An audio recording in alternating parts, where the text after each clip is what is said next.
Pinangunahan naman ni Coco Martin ang buong cast ng FPJ's Batang Quiapo sa pagbibigay-pugay sa kanilang co-star, idolo at kaibigan. Nag-iisa po talaga, Miss Jacqueline Jose.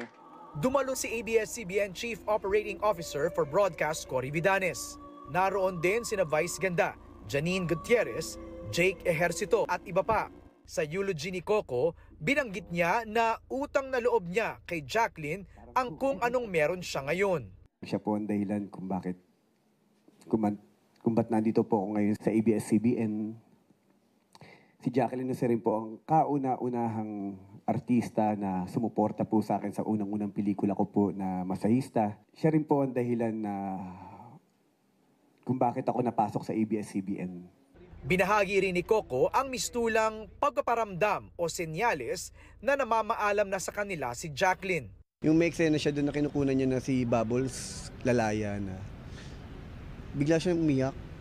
Tapos nagde-direct sa akin si Direk Kevin. Sabi niya, Tita Jane, parang masyadong iba yata yung bigay. Sabi niya, kasi nalulungkot na ako eh. Kasi isa-isa nang nawawala yung mga karakter, aalis na sa kulungan. Pati nung nasa Baguio sila para sa Panagbanga Festival, bukang bibig ni Coco si Jacqueline.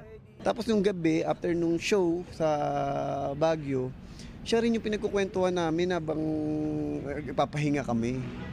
Yung pala, hindi namin alam na may nangyari na pala. Kinuwento niya sa akin doon kung gaano niya kamahal ang kanyang mga anak. Sobra. Kaya nga sabi ko,